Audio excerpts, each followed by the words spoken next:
Chevrolet power plant, producing around 700 horsepower, perhaps a little bit less. Lots of freedom in the specifications of these cars. You can run whatever suspension you like. And as far as the minimum weight requirement is concerned, well, it's easy. There is none. You can see there Smith.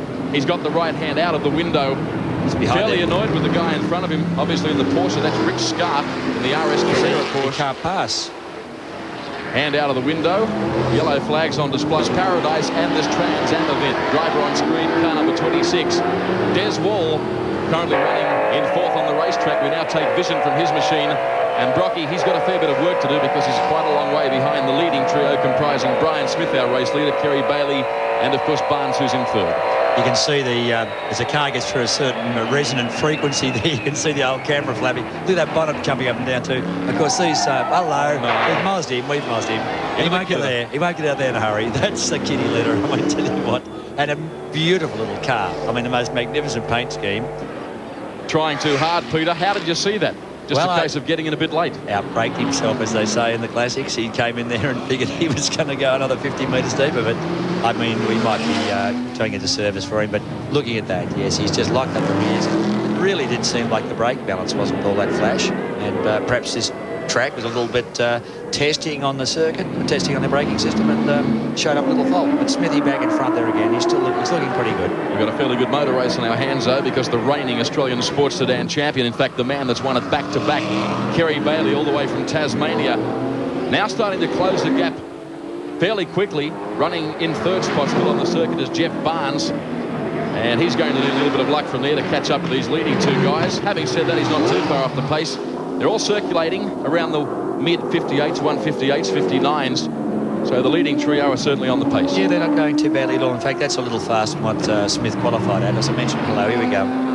You can see this again. And he got it all right, missed Apex. He was obviously going about 20k too fast there.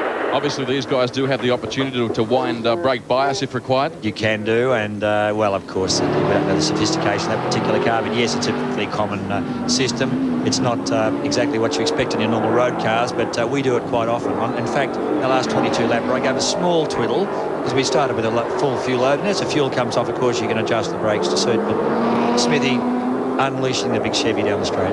He certainly is. I mentioned a couple of moments ago that the man in second spot, Kerry Bailey, is closing the gap. There's no doubt about that. Looking at the timing monitor in our broadcast box, still we see Des Wall stranded on the racetrack. That's the race leader now, Brian Smith, going through. Also the Nissan of Keith Carling parked beside the racetrack. He was running second earlier on, but in fact the man in second spot, Bailey, is lapping just a little bit quicker than the race leader. We can see there, obviously getting plenty of drive out of the corners, that Chevrolet Toyota Supra of Bailey, really coming on very strong now in the latter stages, closing right up on Brian Smith there. Under brakes, they take Coca-Cola corner, A&A as we call it here. A short sprint down to another fairly... Oh, there it goes, another one sideways. The little Escort all out of shape and a dangerous spot to be parked. The crowd are enjoying it. They love it. It's a little old Ford Capri. Look at it, eh? They're a little old thing, aren't they? They sure are. A real good scrap go. In the meantime, race leaders starting to bunch up. We've seen plenty of mayhem in this one. Plenty of race cars rocketing off the circuit in one way or another. Some pressure now really being applied there to Brian Smith. Obviously, the slower traffic now, Brocky, could help decide things one way or another. It'll come into play, I've got no doubt about that. I noticed that Brian Smith, for those who are interested in lap times, he qualified at 58.9, which is all that thrilling lap time, but he's down into 57.3 his last lap.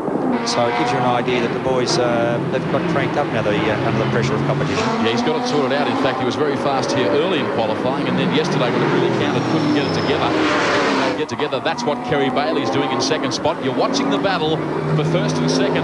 That beautifully turned out Toyota Supra powered by a Chevrolet engine chases the little Alfetta GTV.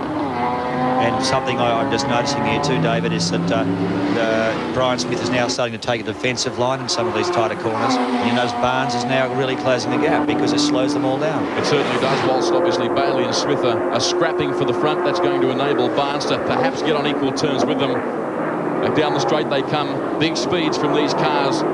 And a pretty tricky part of the racetrack here, Peter, from a driver's point of view. It must be very challenging to time the braking perfectly through there. Yes, it is. You really, in fact, I was floating the thing across that curb, just letting it sort of float in there under brakes, and it is a difficult bit of run. 2 laps now remaining in this 10-lap journey, and still the West Aussie driver, Brian Smith, leads them. I wouldn't say he's doing it that comfortably. He gets away in certain areas of this circuit, but Kerry Bailey seems to have plenty of drive out of the corners. The car squats. That's the man in second spot. A good example there.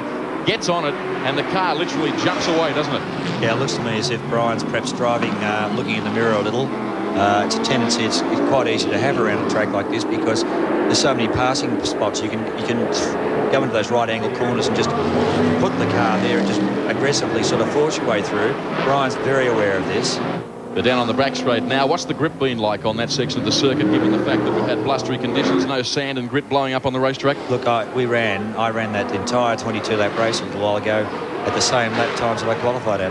We ran a 1:58 the whole race, so I thought the track was in very good condition. That's been the popular opinion by most drivers this weekend. The organisers here at Surfers Paradise work tirelessly throughout the year trying to, striving for improvements.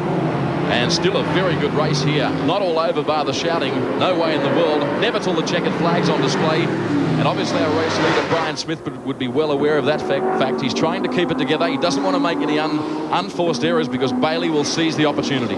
Yeah, that's a great shot, that last one. You can see the relative speeds of the cars in that tight sections. And I think Bailey's is a little bit faster in the tighter stuff.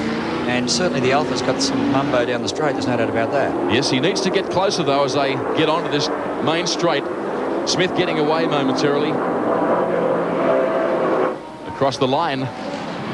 This is the last lap now for the Tranzams, in this case the Alfetta. Under siege from the Toyota Supra. Chevy power plant of Kerry Bailey, back-to-back national sports sedan champion. Barnes is certainly not out of this one either. The three of them are pretty tightly packed on the circuit. But obviously Bailey just needs a little bit of luck. He needs obviously the race leader to slip up somewhere. And you see a yellow flag being waved back there before. Now, of course, Brian Smith knows this. It gives him a small respite. He knows that you can't pass under a yellow, but Bailey wants to get as close as he can. So he's taken a very, very conservative line into that corner. But nice job. It's a nice little cab, actually. Oh, for sure. Kerry Bailey in second spot. You're watching him still in third. Jeff Barnes, there's been no change in the order, I guess, for the last 3 or 4 laps. A race of uncertainties, though. There's been plenty go wrong for some of the fancy drivers, including our early leader, Briggs. Obviously, Carling fell by the wayside. But you are watching Brian Smith, the West Aussie driver, keeping it all together. He'd be happy with this. Well aware of the fact that Bailey is right up his clacker, though, as they negotiate the 4.5 kilometre Gold Coast circuit. It's an unforgiving bit of road, this Surfers Paradise track. You've got to get it just right. You can't relax. And then that's a bit more aggressive there from Barnes. When the other guys are just sort of taking a little bit easier, but I suppose he figures you can't get me. I was about to say, Peter, they have been a little conservative in that respect. They haven't been thumping the race cars over the curbs and using all of the ripple strips and what have you, as we saw you guys do. Yeah, no, we give it heaps because there's fractions of second. But look, it's very, very close here now. Bailey's got a sniff. He certainly has. Only a couple of corners now to negotiate. Smith, the race leader, clinging to a very slender lead as Bailey gives it his best shot inside the last corner now, back onto the main straight. This is the last chance for Bailey in second spot. I think Smith is going to be too hard to catch inside the distance. Down he comes for the final time. They'll be happy about that. Checkered flag on display. And it's Brian Smith who takes it. A terrific drive. Kerry Bailey certainly hounded him right throughout the last few laps of that one, but just couldn't get close enough.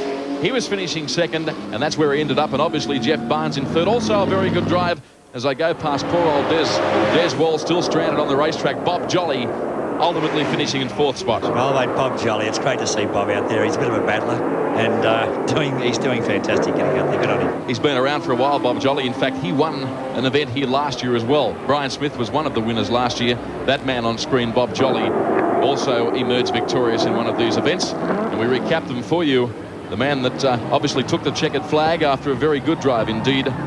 In the Alfetta GTV was, of course, Brian Smith from Western Australia, car number 5. Kerry Bailey, the Tasmanian, in car number 1, finishing second. Jeff Barnes in 6, finishing third. Bob Jolly, the wily old veteran, car number 3, finishing 4th. Spadiris in 29, finishing 5th. And Whincup in car number 8, finishing 6th, Peter. Graham Whincup, a bit of history in that car too, I can tell you. That's a Chevy Monza, and that's a car that Alan Jones and I were once going to race in I think it was a 1,000-kilometre race or whatever in Florida in 1982 or 3 or sometime like that. We actually tested the car and we almost got the deal together. It didn't eventuate for you. Brian Smith on his cool down lap Arms out the window. Plenty of nice applause coming from the crowd. They did a good job, the top three guys. The event was ran fairly cleanly. We'll take a break from surfers and come back with more.